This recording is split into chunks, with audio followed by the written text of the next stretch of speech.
মূর্তির ঘরে, দেবীর ঘরে ঢুকে উনি ঘুরে ঘুরে তাকায়, দেখে একটা এমনি আর একটা ব্যাগ, 14-15টা হাত নেবে তাকায় আছে। উনি সবগুলোর সামনে এভাবে তাকায় আছে, দেখে এক একটা চেহারা, একটা হাতির গণেশ স্টাইলের, আর একটা এরকম, আর একটা নারীর, আর একটা বাঘের, আর একটা তলোয়ার নিয়ে আইতাছি কোপায় ভালো আছে না নাই? সবগুলোর সামনে যায়, যে দেখে আর অবাক হয় কত ধরনের খোদার কাছে এরা কত কিছু চায়।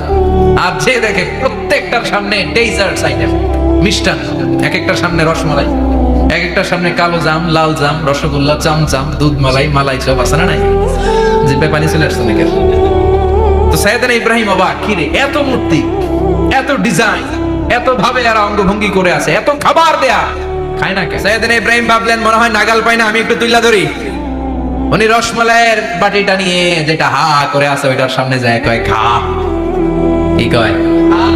বানাই কইতেছি মনে। ফারাগা ইলা আলিহাতিম, মূর্তিগুলোর কাছে গেলেন। ফাকালা আলা তাকুলুন, খাবি না? ওই খাবি না ডারে আমি কিছু খা, কোরআন থেকে বলছি, ঠিক কি না?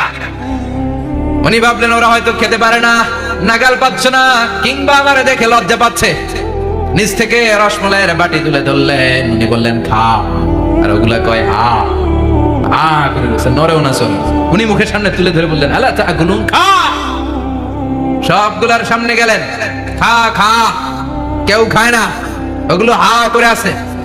সাইয়েদনা ইব্রাহিম বললেন খা, কেউ কথা কয় না। উনি বললেন খাবি না কেন, তাইলে কথা কও।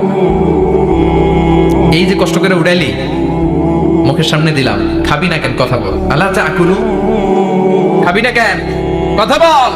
মালাকুম লা তাতাকাল্লামুন, খাবি না কেন, মালাকুম লা তানতিকুন, হয় খা নয় কথা কও। বলতেই লাগলেন খা খা, প্রত্যেকটা মূর্তির সামনে গেলেন, খা, ওগুলো করে আছে হা, কোনো কথা কয় না। কয় কেন খাবি না, তাহলে কথা খায়ও না, কথাও কয় না। এখন বাকি আছে কোনটা? কথা কয়। ফারাগা আলাইহিম দারবাম বিল ইয়ামিন, ডান হাতে কোপানো শুরু করলেন, ইচ্ছা মতো ঘুষি কিল মারতে মারতে মূর্তিগুলার সাইজ। ফারাগা আলাইহিম দারবাম বিল ইয়ামিন, এক একটা নবীর হাতে জান্নাতি শক্তি দিয়েছে কে? খা নাইলে কথা ক, খায় না, কথাও কয় না, বাকি আছে। মাইর মারতে শুরু করলেন, মারতে মারতে সব শেষ। তারপরে বুঝে পেলেন একটা কুড়াল। কি পেলেন?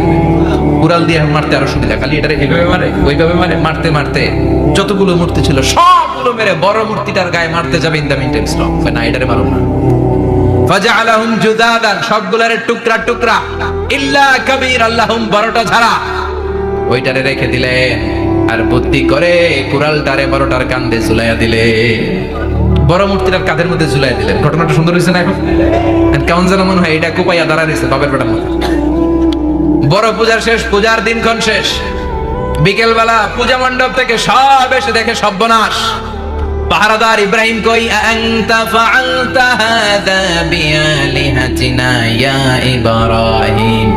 ইব্রাহিম, সর্বনাশ কে কইছে? তুই কইছত নি? কই আইনো, বড়টাই কইছে, ওইটারে জিজ্ঞেস করো। বাল ফাআলাহু কাবীরুহুম হাদা ফাসআলুহুম ইন কানু ইয়ানতিকুন, কোরআন থেকে বলছি, আমি করি নাই। ওই দেখ কুড়ালটা কার কান্দে, বড়টার কান্দে, ওইটারে জিগা। সবাইকে খাইছে। সবাই বলে ইব্রাহিম তুমি কি জানো না এগুলো কথা বলে না? সাইয়েদনা ইব্রাহিম বলে যে এটা কথা কয় না, ওইটার পূজা করস কেন? যেটা কথা বলে না, যেটা নিজেরাই নিজেদেরকে মায়ের থেকে বাঁচাতে পারে না, নিজেরাই নিজেদেরকে রক্ষা করতে পারে না, তোরে কিভাবে রক্ষা করবে? এগুলোর পূজা কেন করিস? ফাবুহিতাল্লাযী কাফার, কারো কোনো জবাব না।